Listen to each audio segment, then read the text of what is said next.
Hey, good afternoon, everybody. Thank you so much for joining us for this joint AAST SCC PDS webinar, where we're going to be joined by some of the experts on applying for surgical critical care and acute care surgery fellowship, where you guys can all ask your questions and get some knowledge on the upcoming interview, application, and ranking process.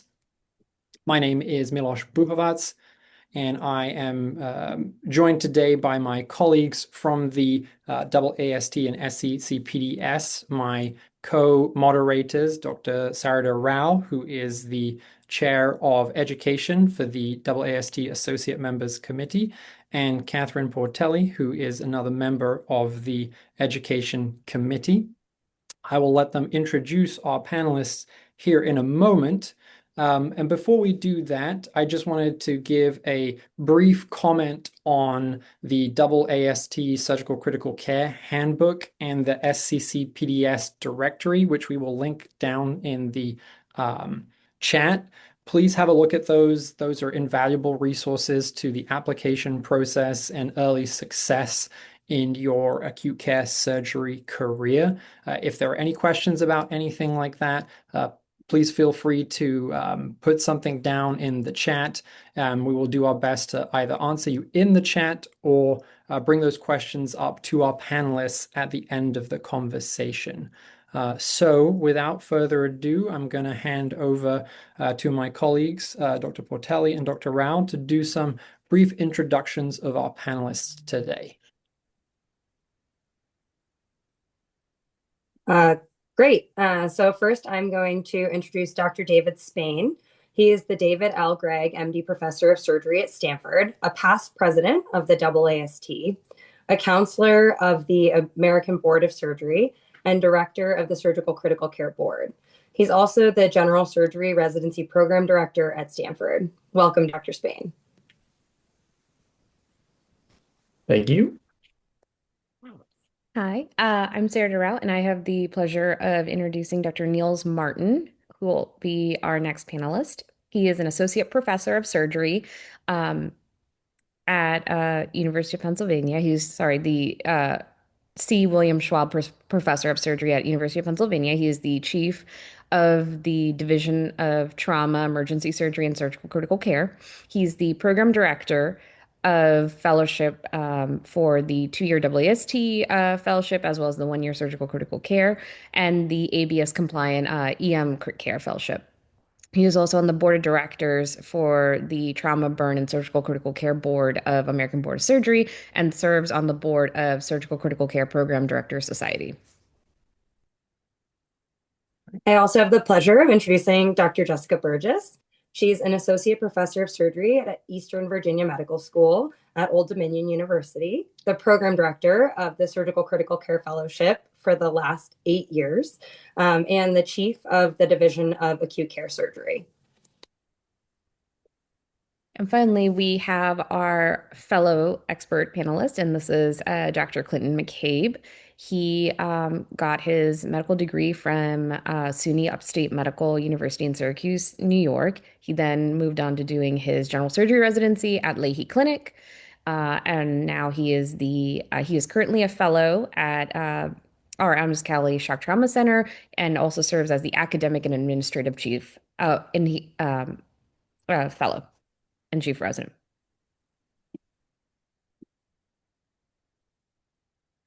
Okay, we're gonna give Dr. Spain a moment here to fire up his presentation, and he is gonna tell all of us on how best to find your fit.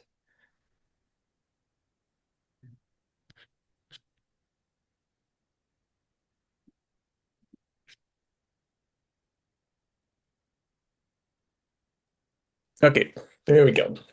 Well, welcome everybody. This is kind of a fun time, exciting time for all the fellows. I'm by far the oldest person on this call, but I can remember the day when we had about 50 surgery residents a year applying into critical care fellowships.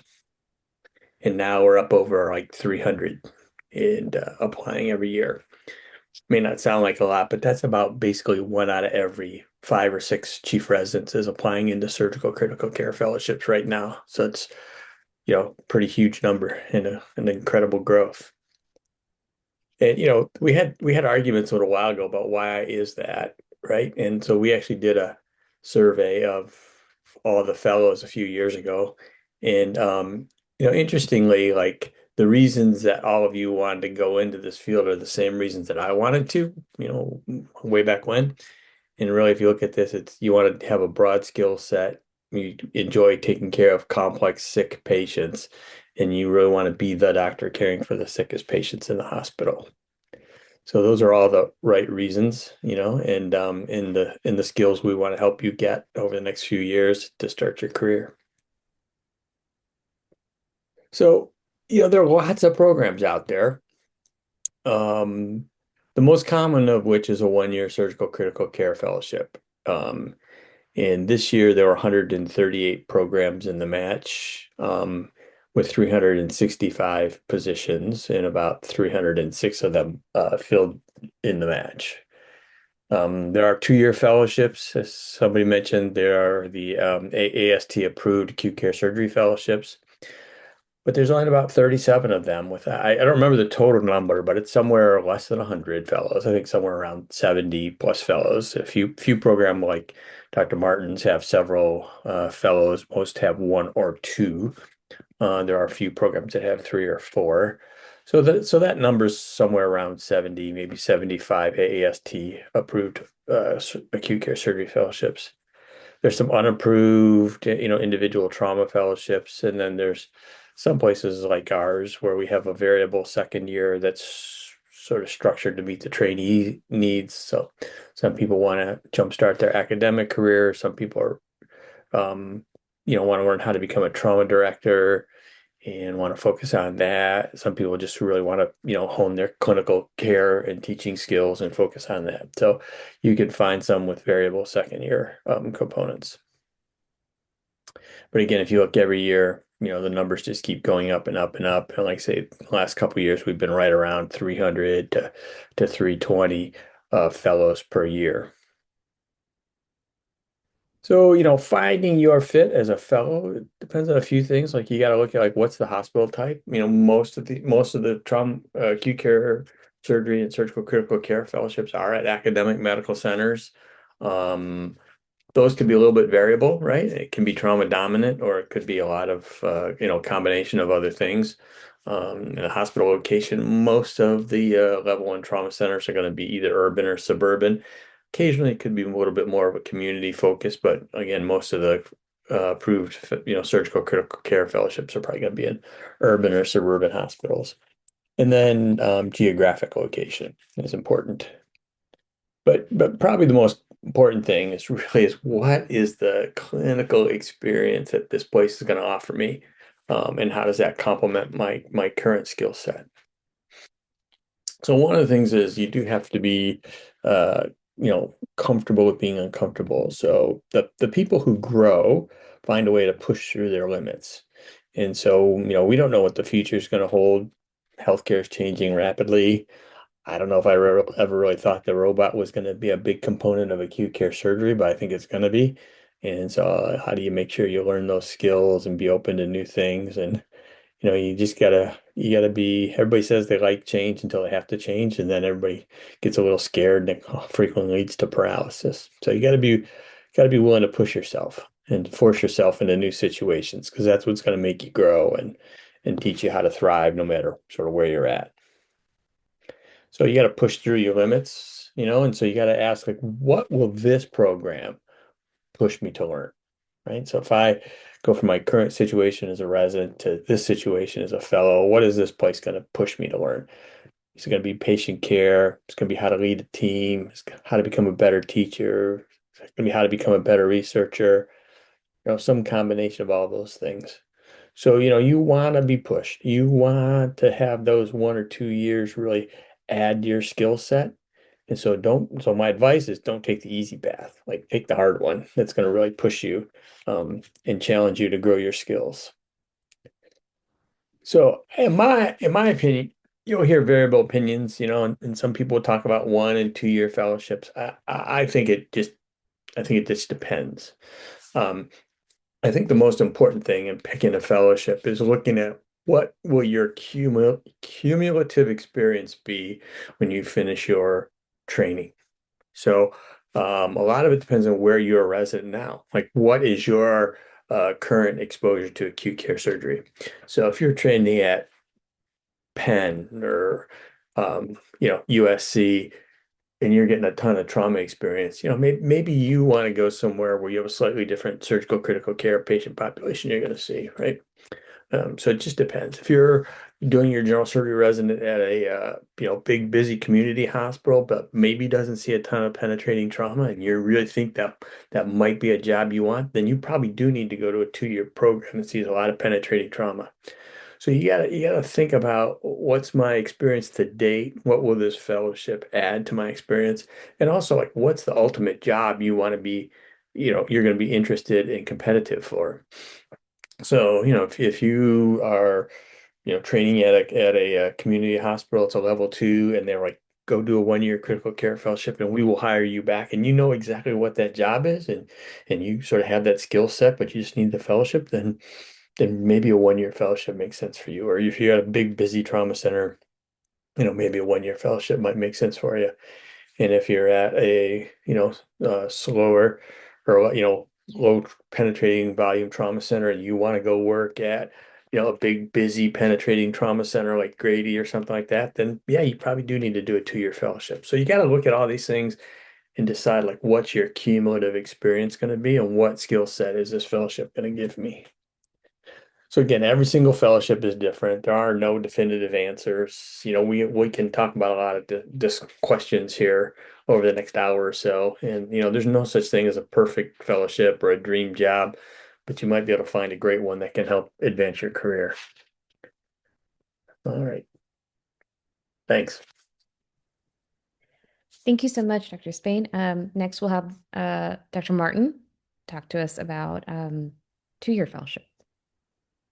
Well, I think Dr. Spain covered everything very, very eloquently, so we can probably just stop now. I will perhaps provide a similar swing, but honestly, I think Dr. Spain really hit the nail on the head with a lot of the things that you should be thinking about as you decide 1 year versus 2. What is it that I want in a job? What is it that I want for my career? And what kind of training, therefore, should I be considering? I think just a little bit of a lay of the land to understand that when we talk about a 1 year fellowship, we're talking about a surgical critical care year. There is no such thing as a 1 year hybrid, for the most part. There are very strict rules that fellowships must abide by in order to allow a fellow to sit for the critical care boards. So when we say the first year, or when we say the critical care year, we are very much speaking of a year that has 10 months of critical care and 2 months of other options, which may include trauma. But those 10 months of critical care are mandatory. And so the first year and the second year of a 2 year fellowship are going to look very different. We cannot blend the two over 2 years. It's not a thing. So the second year is truly the acute care surgery year. And for a AAST certified program, that year does follow very specific expectations of the AAST in order to allow the graduates to receive a certificate from the AAST. There are some programs, I think there are very few now, that offer a second year that is not AAST certified, and really you should think critically about what is it that that year is offering in terms of clinical, academic research, etc., for you as a trainee during that year. I think the other thing to just say out loud, since Dr. Spain gave us the data of the number of spots in each space, I will disclose, and it's known, that there are more people that want a 2-year fellowship than there are 2-year fellowship spots. It just is. Programs, there are more and more acute care surgery fellowship spots being created each year, but right now, supply and demand, there's more demand than there are spots for the 2-year fellowship. That is not the end of the world. If you want a 2-year fellowship and you match into a 1-year fellowship, your life is not over. You can very much find great jobs and go out into the world and be very content in your career. And the reason I say that is because you can still accomplish all of the things that someone can accomplish in that second year. It may take you a little longer because all of the things that you would learn in that year may not be organized and presented to you in such a perfect fashion, which is the purpose of the second year or the 2-year fellowships. But you can achieve the same efficacy clinically, academically, and administratively with time. One of the things that I say often is that doing an acute care surgery fellowship year kind of fast forwards your career by 3 years, that it might take you otherwise 3 years to get to the point where you are as comfortable as you would be finishing an acute care surgery fellowship. That's with clinical work, that's administratively, understanding how billing works, how to time manage and live the attending lifestyle as opposed to a trainee lifestyle, and really academically understanding how to find your groove, in what spaces are you most productive, how do you manage medical students and residents when they are collaborating with you. Those are all important tenets of the second year of the fellowship. And again, things that you can learn on the fly in your job. But the fellowship, I think, speeds up that learning and really just allows you to hit the ground running a little bit more. So as you think about whether you want to do 1 versus 2, think about all the extra things that that second year fellowship offers and whether or not they're valuable to you. As Dr. Spain said, think about where you've trained, what kind of exposure have you had, what kind of job and patient population do you wish to care for, and do they match? If they don't, then more time in a second year fellowship may be valuable for you to do the work that you want to do.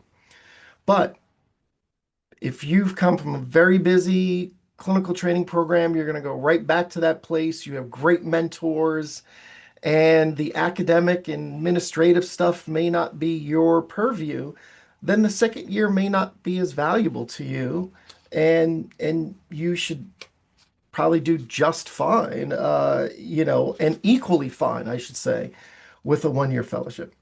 The last point that I will make is, what if you don't want to do all 3 components of what it means to be an acute care surgeon? What do you do there? As an acute care surgeon, that implies you are a trauma surgeon, you are a surgical intensivist, and you do emergency general surgery. I don't know if in the professional world we have a clear pathway of what to do if you just want to be an EGS surgeon, because most of those EGS jobs require you to work for an acute care surgery division. And what does it mean then to be able to be hired into an acute care surgery division? Certainly programs even like my own have partners that do just 1 or 2 components and not necessarily all 3. So you can certainly find jobs that will fit your interests, but what do you do in terms of a fellowship? Again, I think you need to think about what it is that you have coming out of residency and what it is that you require of a fellowship to prepare you for the job that you want. I will say that most jobs, most acute care surgery practices will want someone to have the surgical critical care certification in order to join the group. And within that, you can decide whether or not you do trauma and acute care surgery or both along with that surgical critical care. There may be some groups that allow you to join without surgical critical care, but I would say that those are probably pretty rare. So that's my spin on the 2-year pathway, and I will hand it back over. Thank you so much, Dr. Martin. Just before I introduce Dr. Burgess, I just wanted to remind everybody that there is a Q&A box down at the bottom.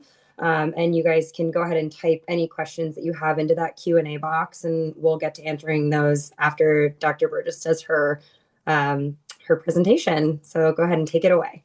Great. All right, thanks. Let me share my slides. All right. So yeah, good afternoon, everybody. My name is Jessie Burgess. I'm an acute care surgeon at EVMS and have been the program director here for 8 years. We have a 1-year fellowship with 2 spots, and we have had, surgeons, people in the middle of residency, emergency medicine graduates, as well as we have an MFM fellow doing critical care. So we sort of try to have a widespread or a variety of different folks that come into our fellowship. So I just want to talk with you a little bit about what a 1-year fellowship means and things that may make it too appealing to you or questions you might have. Hopefully I'll try not to duplicate too much of all the great things that Dr. Spain and Dr. Martin have already talked about.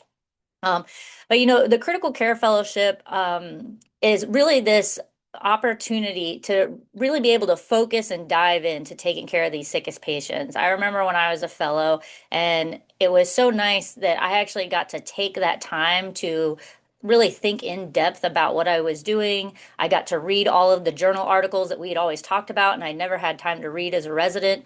So it was a really great time to focus in and become the expert in your field. And when you're residents, you're running around going crazy. You don't have a lot of time to really focus on that extra stuff. And the critical care fellowship, in my mind, is that opportunity to do that. There's a lot of different additional certifications that you can get through your fellowship. And I'll talk about that in a second. And like everybody said, this is your chance to take care of the sickest surgical patients.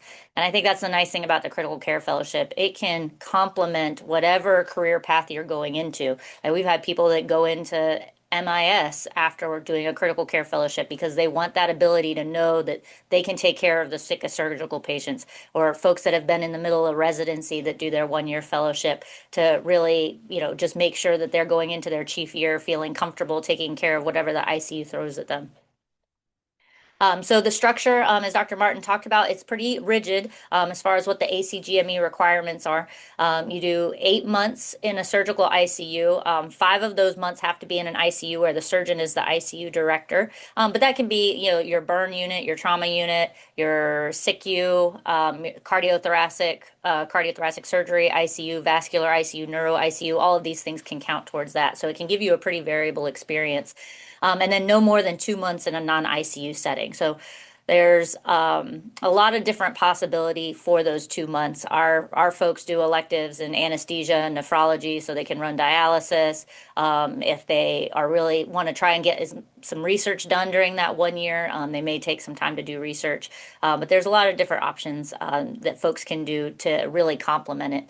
And I can only speak, for my own fellowship in some regards, but I do think that the critical care year is really able to tailor to your individual needs and trying to think about what you want to get out of this year and making the most out of that time.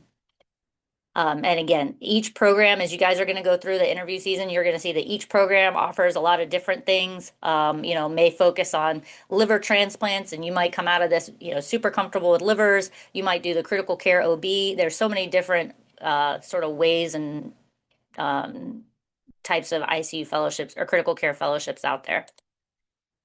Some of the additional tracks and certifications that you can get your ultrasound certification. For example, we have a program where you work with the emergency medicine ultrasound fellows throughout the year, and it's a longitudinal curriculum. So you come out with your echo board certification and your ultrasonographer's certification. You can get your ECMO certification if you're interested in doing burns. Without doing a specific burn fellowship, you can find a unit or a fellowship that caters to that. Again, some places are going to have a heavy transplant experience in their ICU, and others won't.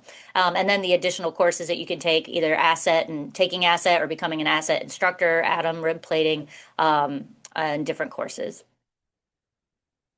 So I think some of the pros of this critical care fellowship, and has already been mentioned, that currently is the majority of fellowships out there. Again, this is a time to think. I really, when I'm talking to prospective fellows, like this is your time to be able to think things through. This is really education over service in my mind this year, and really focusing on giving you a chance to breathe and read and understand like the really in-depth intricacies of ICU care. Again, like I talked about, it enhances and complements your prior surgical training. So if you have a gap in your training, like you were at a center that never did livers, or you never got to see sick cardiac patients, this is your opportunity to fill in those gaps that you have during residency, like Dr. Spain talked about. And you get your board certification, which in many instances is what you may need if you already come from a residency that has strong trauma and strong EGS background. You may not need that extra year of fellowship, and that's one more year where you're not making decent money. You're putting off your career and settling down and having a family. So there may be reasons why the 1 year is what works best for you. The downside is, and I think in my mind, the biggest downside is the variable operative experience. I remember when I was doing fellowship, I was really nervous about the idea of like, I'm going to do a surgical residency and spend these 5 years learning how to operate. And then I'm going to go to a critical care fellowship and I'm going to have a year where, how much am I really going to get to operate? And so that was a concern. I would say it doesn't really bear out. I would say we have hired, surgeons that have done both a 1 year and a 2 year, and I have not been able to notice any difference in their operative skills when they came out.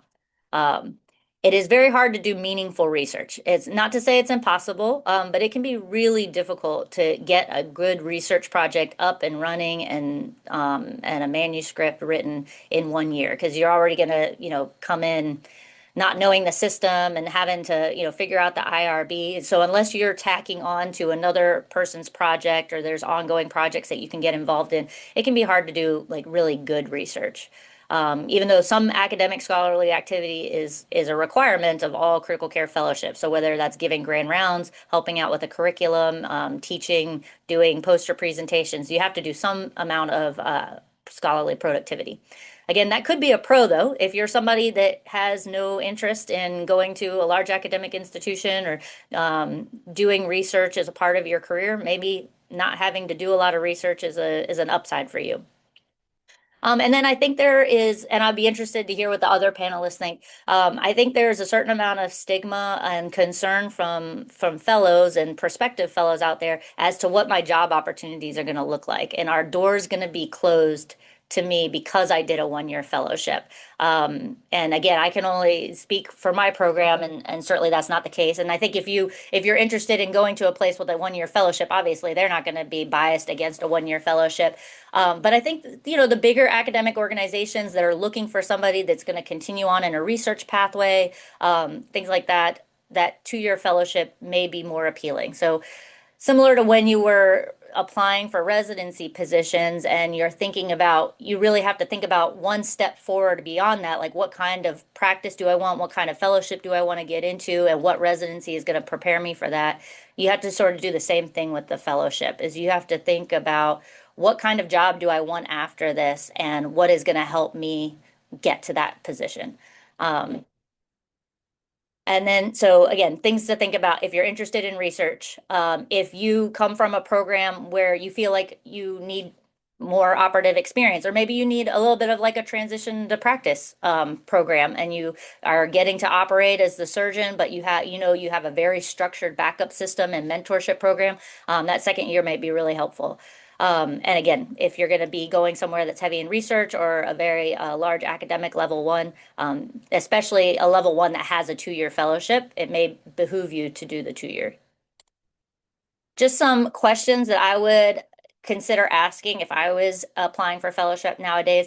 I think it's really important to get an idea of what the variety of patients are. Like, is your SICU just your trauma and your emergency general surgery patients? Do you take care of oncology patients, OB, subspecialty patients? What is that experience going to look like for you at the end? Do you get to intubate? I think that's an important thing that, people don't really think about, but you want to make sure that you come out of this fellowship being able to handle, whatever life throws at you. And I think that that's an important thing to do. The ECMO experience, if that's something you're interested in, you want to go to a center that has ECMO, you want to make sure that you're proficient in it and ready to hit the ground running. Again, thinking about what kind of operative experience a critical care fellowship has. And again, it might be difficult to get that operative experience, whether you do a month elective on emergency general surgery or they have you in the call schedule that allows you to get that operative experience. But just thinking through what that looks like, what kind of scholarly activity is there and what kind of support there is for you to be able to accomplish that scholarly activity. And then what does the team look like? I think, again, in my mind, this fellowship really needs to be education over service. And so you want to make sure, are you running the ICU and getting to sort of, spread your wings and fly and learn how to run this on your own? Or are you staffing the ICU? And are you the one that's putting in on all the orders and you're putting in the A lines and doing all of that? Or do you have a team that's doing that? So I think, again, if I had to go back over again, those would be things that I would think about. So that is all I have. Open it up for questions. Fantastic. Thank you so much, Dr. Burgess. Thank you so much, Dr. Martin, Dr. Spain. We'll jump into the Q&A. I'm going to bring in Dr. McCabe immediately. And Dr. Portelli, feel free to jump in here and answer some of these questions as well. Dr. McCabe, you're in it right now. You're in your fellowship. You're figuring out how this is going to serve you based off what you heard. Can you give us a little bit of insight to all our 50 or so applicants on here about how you plan on using this fellowship and what direction it's going to take you in? Yeah, thanks. So I guess I'll start with just kind of how I came to the decision to do a 1 year, because I think maybe worthwhile to some of the residents going through the process right now. I think the first thing I did was collect a lot of information on myself. What was my case log looking like? Where were the gaps in my training? And I sat down with some of my mentors and really got honest feedback about where I needed to gain more experience. For me, I was fortunate enough to be at a busy program. By my chief year, I was walking junior residents through the majority of the cases. So I felt pretty comfortable with my operative experience and needed some maybe more critical care time.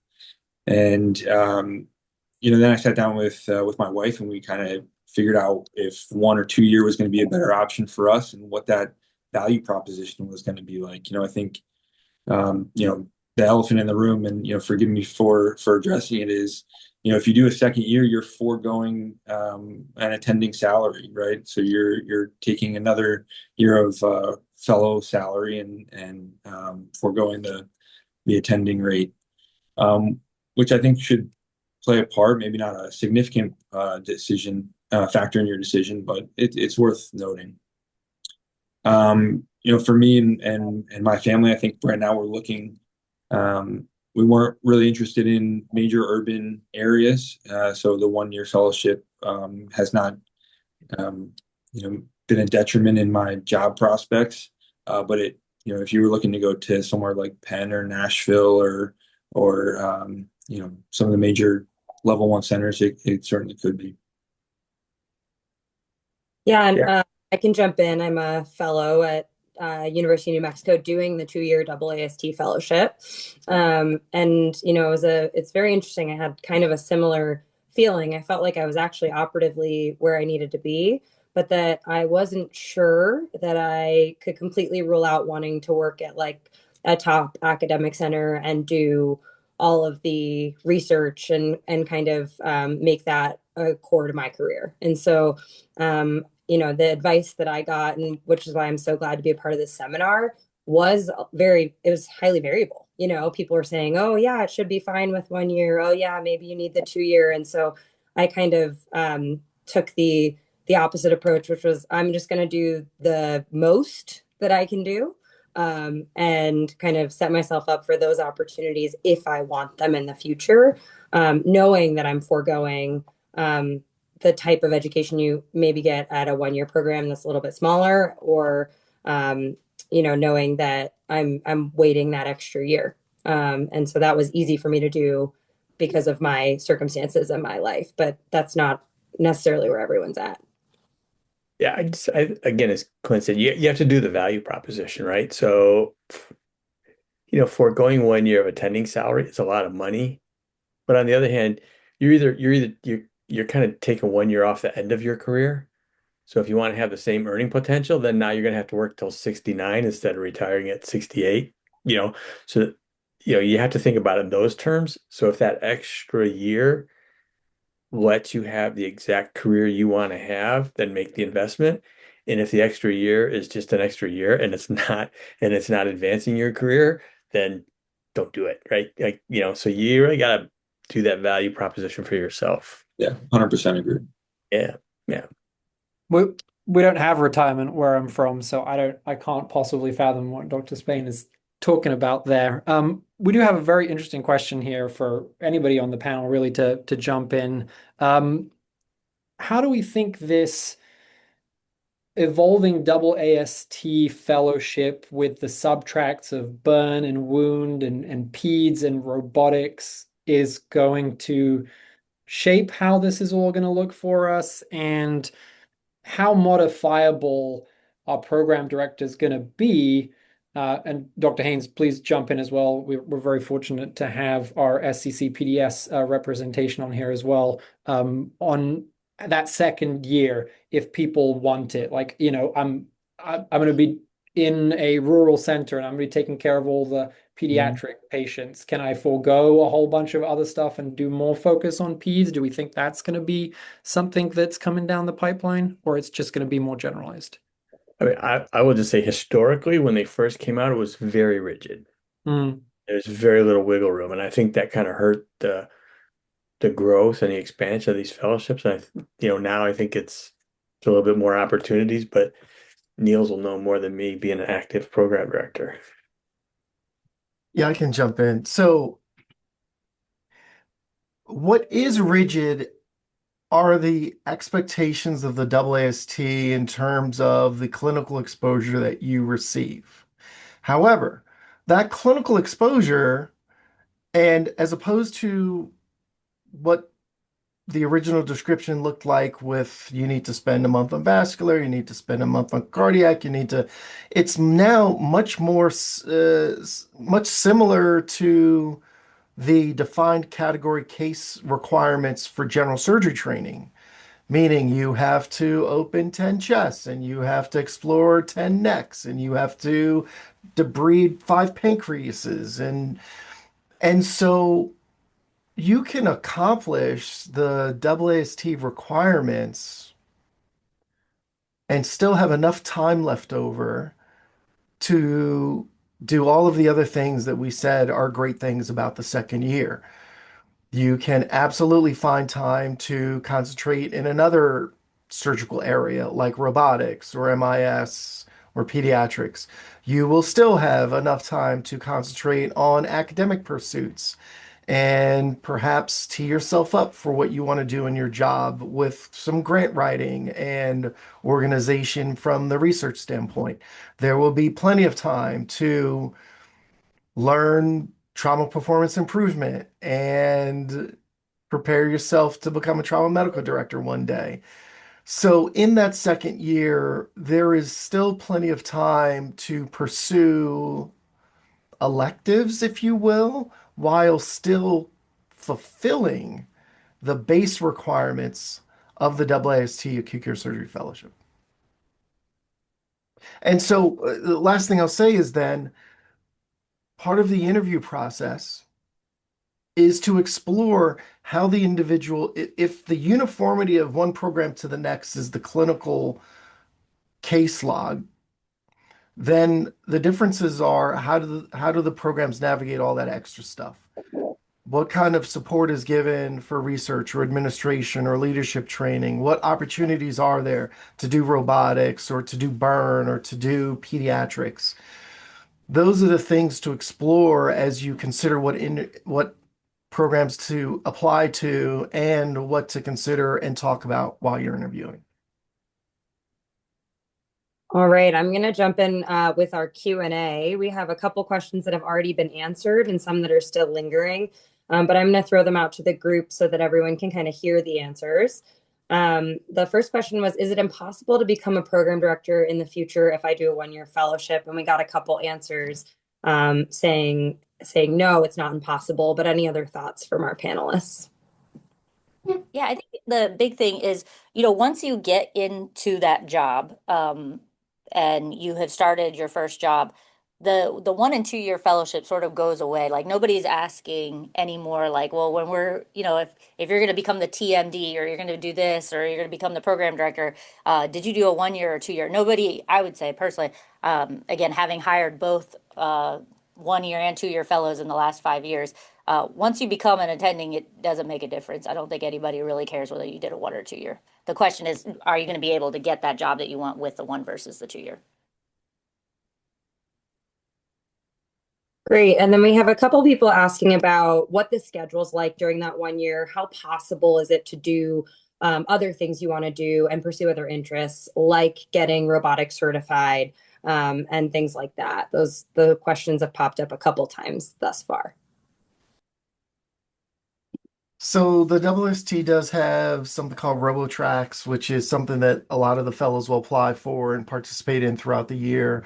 It just gives you a little bit of extra exposure to robotic training outside of the OR and perhaps helps facilitate you getting credentials for robotics as a fellow if that's something that your particular training program allows you to do. But if you have that skill set, generally speaking, that's a skill set that you would have coming out of residency.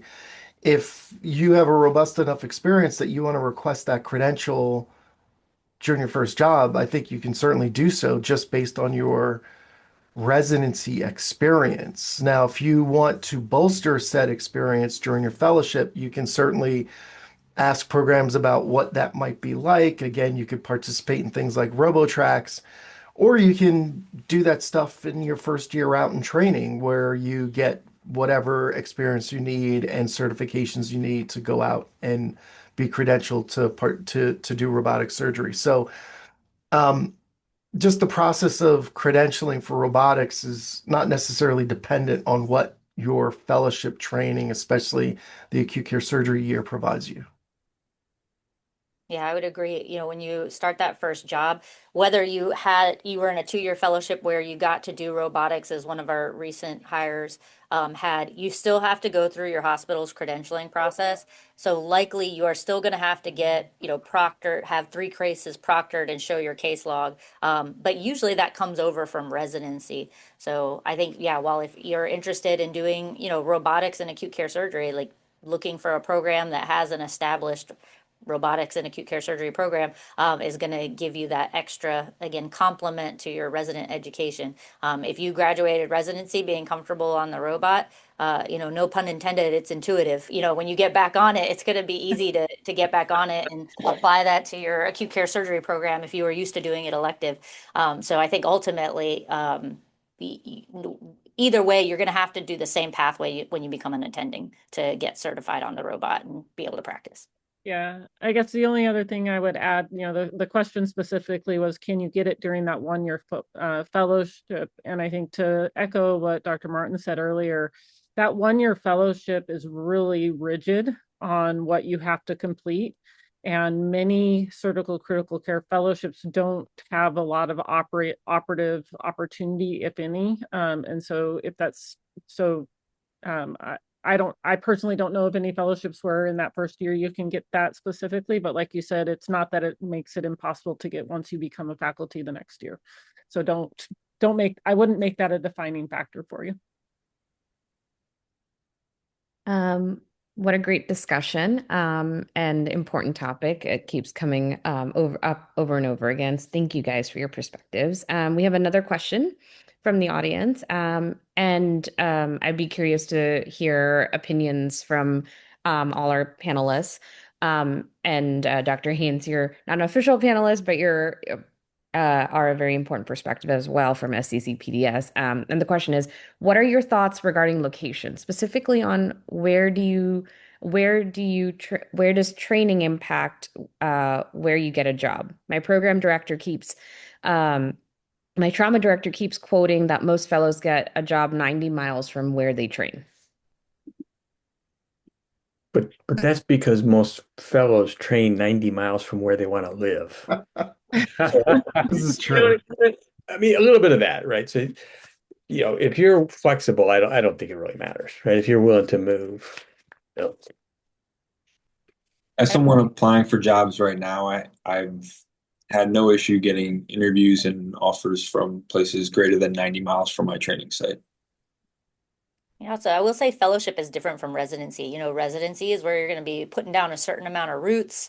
You're going to be living there for 5 years. Fellow, you're only going to be there for 1 or 2 years. So maybe Baltimore is not your ideal place to live, but you're going to get that great training and you're going to get that urban training or Memphis or things like that. So yeah, I wouldn't let where you want your final location to be to factor into where you go for fellowship. I would also add that those fellows who are incredibly rigid about location at the end of the day box themselves off from opportunity because you never know what the opportunities for jobs are going to be out there. And so being really open-minded also is really helpful. And I think when you go out for that job search, being willing to look a little bit outside of what areas you may have thought would have been great, and actually exploring those might open up some really awesome opportunities. So little food for thought. Yeah, no, I think all of those things are very true. It's again that value proposition that we've heard about time and again today. A question that I've been asked by some of my trainees and some of the other people is I give the example of myself. I'm still waiting for that phone call from Dr. Haines, from Dr. Spain to say like, hey, we need your amazing surgical skills. We know you only did a year. It's not a big deal. Does a 2 year is that really going to push you into that area? Because there are some places out there that are a little bit more rigid that won't even consider you for those jobs. If you feel like you have the skills to go for some of those things, is it a reasonable compromise to say, you know what, I'm just going to bite the bullet and do that second year, or should I just dive into the work and see if I can make my way back into that sort of upper, breakneck speed of constant trauma level ones, or should I just do the fellowship? I'd love to hear the perspective of our program directors. Dr. Spain, your silence. Yeah, I think if you want to be an attending at LA County, Grady, shock trauma, Penn, like big, busy, high volume penetrating trauma, unless you did a residency in a program like that, then you should definitely do a 2-year fellowship, right? But the truth is, there's about a dozen programs like that, or trauma centers, to be honest with you. And then the rest of them are a lot more like the rest of they're the exception, right? I mean, again, big, busy, high volume penetrating trauma centers. The number of those are kind of decreasing every year, luckily. But the vast majority of other trauma centers are more like ours. We're like 90+% blunt trauma, single digit penetrating trauma, but we do a ton of complex emergency general surgery. So, you just got to know what the job is you want to go get. Yeah, I would agree with that. And I like that number of 20. There's probably only 20 programs in this country that I don't even want to use the word rule yourself out at initially, but that would look to hire someone straight out of training who has done a 2-year fellowship. Otherwise, it really doesn't matter for the other however many trauma centers there are. And to reinforce something that Dr. Burgess said earlier, once you're in practice, if you go somewhere, you do a 1-year fellowship, you go somewhere and work 3 years, and you not only prove yourself clinically, but administratively and whatever else is fun for you, and then you want to move on, at that point, it doesn't matter what fellowship you did, right? You're the last 3 years of you in practice is who you are. And that is the merit badge that's going to get you to your next job, not what your training was. So I just wanted to reinforce that concept. It doesn't mean that you're stuck. A 1 year fellowship does not keep you out of any of those 20 programs if you go somewhere and you accomplish what you need to be able to be hired at one of those places. Yeah. I think that's a great thing to really make sure that our applicants hear that life starts after training ends and that you can do all kinds of things. You don't have to just walk around with that label. KP? Hey, yeah. We got a good Q&A that I want to throw over to Clinton for a second. It was, what do you wish that you knew when you applied that you didn't realize until fellowship interviews? And then they also said, or later, in the attending job search. Yeah, great question. I think what I didn't know before I applied to fellowship is just the variation in the fellowships. Each hospital kind of brings their own flavor to both critical care and, if it's ACS or trauma, they all kind of have their specialties and things that they're really good at. So try and find programs that align with what you're interested in or what you think you need to gain more experience in. And then as far as things I didn't know or that I want to emphasize, I should say, when you go to apply to a job is, jobs are looking for well-rounded surgeons. You have to be great clinically, but you kind of have to have some other skill sets to really be successful I think anyway, that's what I've kind of found. So to build out your resume and be a well-rounded surgeon and is only going to benefit you come applying for jobs.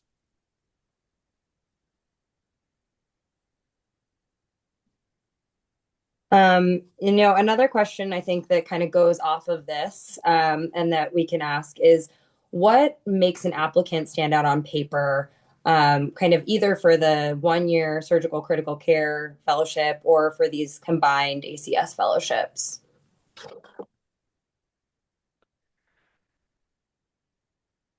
I guess I'll start. I think it's that the answer to that is going to vary highly from program to program. I can really only speak for my own program, and I look for people who I think are going to take full advantage of the environment that our program provides its fellows.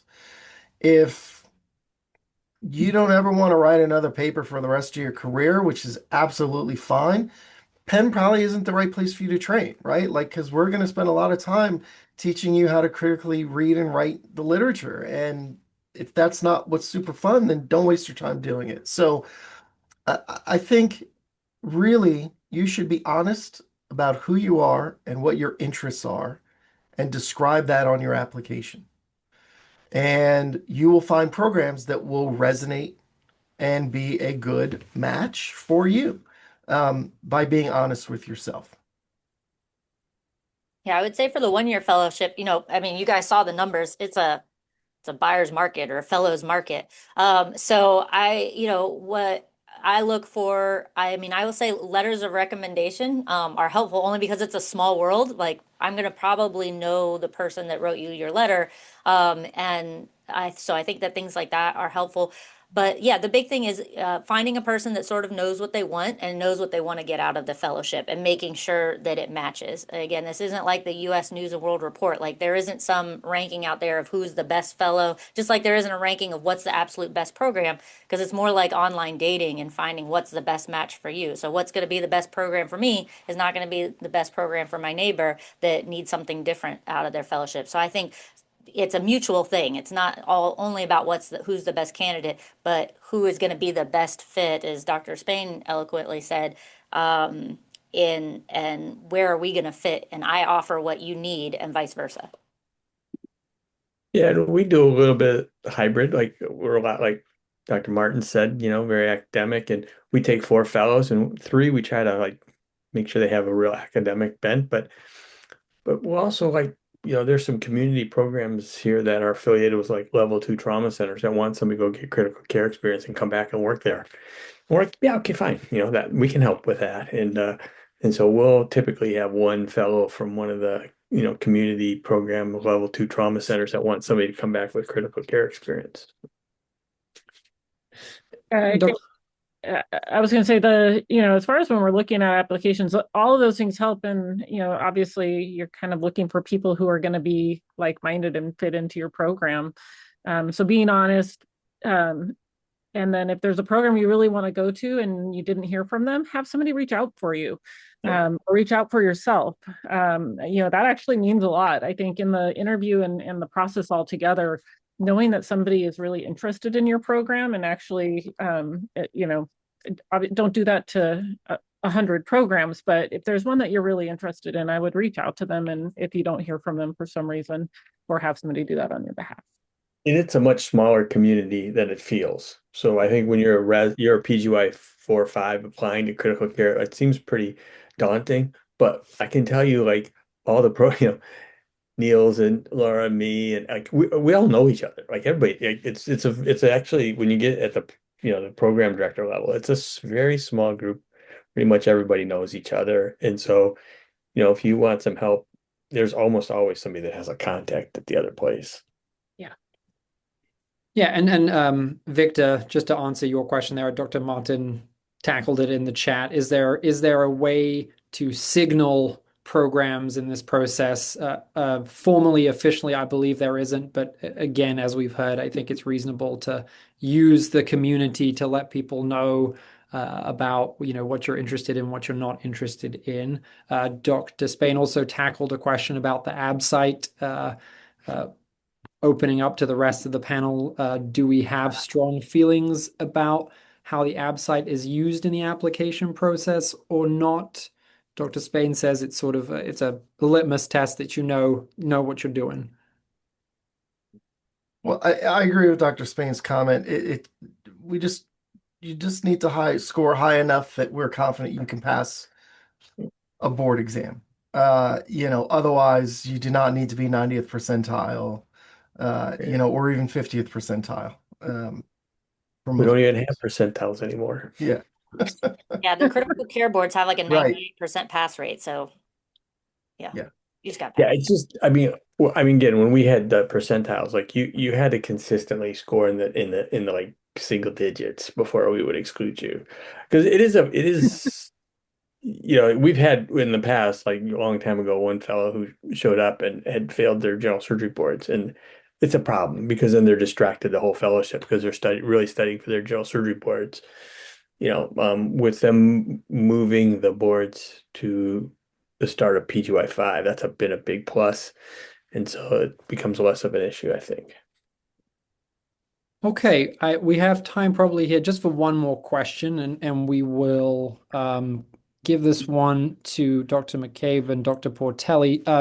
When you guys, if you were doing virtual interviews last year, did you feel that you were able to get a clear sense for each program and how it fit with what you were looking for, or did you have an opportunity to go in person to the places that you ultimately went to?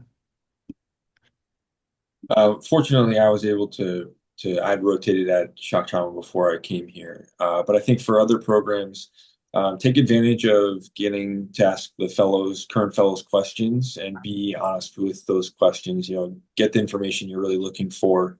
And, if they offer it, take advantage of reaching out to them or contacting them outside of the formal interview process. Yeah, I'll echo that. I did a combination. So certainly at the in-person interviews, you get more of a feel for a program often than you will get at a virtual interview. That being said, I think the best advice I can give is there are some interviews where you just meet a program director and maybe one other person, and that's your entire interview. Just kind of depends on the style of the program. And so asking for people's contact information, asking for if there's any like APPs that do a lot of support, or the current fellows, if they're willing to give out their phone numbers or their email addresses, and really taking the time to make those phone calls, I think makes a huge, huge difference in your understanding of a program. and, you know, kind of gauging how happy people are there and how much you would fit in with that community. So some of this has to happen outside of the online interview process. And I think that that's okay and actually makes it a more human type of interview and fellowship in a way. It is an answer too, right? If a program doesn't make themselves accessible and lets you get a hold of their fellows easily and like tight, that's an answer, right? That time you get to spend with the fellows on your interview day, that is, I mean, I always say our fellows sell our program because that's the time that's the most value, is that hour at lunchtime when they're chatting with you guys. Ask them all the questions, get all the dirty details of what things are really like, and that's really important. Well, fantastic. Thank you so much to all of our panelists, Dr. Spain, Dr. Martin, Dr. Burgess, Dr. Haines for helping us in representing the Surgical Critical Care Program Directors Society, Dr. Rao and the AAST Associate Member Council for organizing this as well in conjunction with SCCPDS, Dr. Portelli for helping moderate the session, and Dr. McCabe for answering all of the questions from our prospective future colleagues. Thank you so much to all of you for joining us for this fellowship town hall. We hope that you found it educational. And if there are any more questions, if you guys want to reach out to any of us, it's pretty easy to find us online through BRIA. And if you have more questions, if there's anything more that we can help you with, we look forward to having you guys join this family of surgical critical care and acute care surgery. And we will see you all on the interview trail. Thank you very much. Thanks. Thank you, everybody. Bye-bye. Thank you so much.